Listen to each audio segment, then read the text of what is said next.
A cosmic threat looms. Could a nuclear blast save the moon from a deadly asteroid?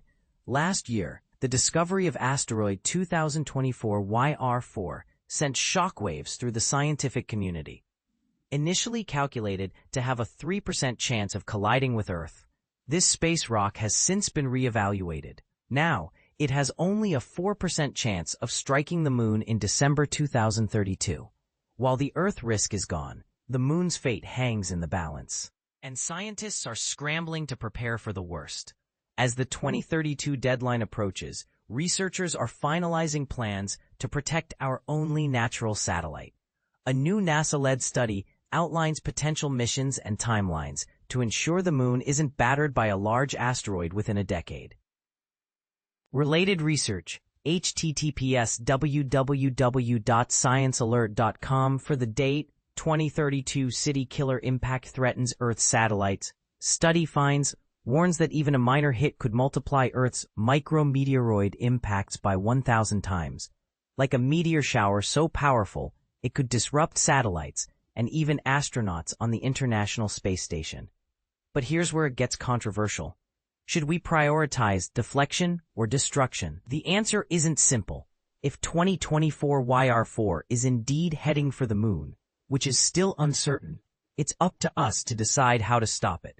Deflection, which involves nudging the asteroid off course, is the preferred option.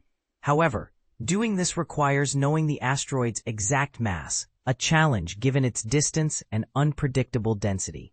The asteroid's size is relatively well known, around 60 meters wide, but its weight is a mystery. Estimates range from 51 million kilograms to over 711 million kilograms, and even a small miscalculation could mean the difference between success and disaster. To address this, engineers are considering sending a reconnaissance mission in 2028, but designing such a mission in just 3 years is unprecedented, and it's unclear if this threat warrants the effort. Alternatively, repurposing existing missions like OSIRIS-APEX or Psyche could offer a shortcut. Yet these missions would have to abandon their original targets to get close enough to 2024 YR4. Another option is the dormant Janus spacecraft, but its effectiveness in measuring the asteroid's mass remains uncertain. If deflection proves too risky, the alternative is destruction. Two methods stand out: kinetic impact, where a heavy object is fired at the asteroid to shatter it into smaller pieces, or a nuclear explosion. The latter, while controversial, is technically feasible. A 1-megaton nuke, far within our current capabilities, could disrupt the asteroid regardless of its size. But is it ethical to use nuclear weapons in space?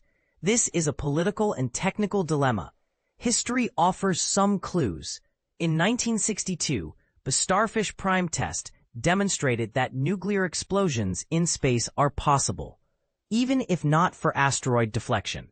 Yet, the decision to use such a method would depend on whether 2024 YR4 is actually a threat.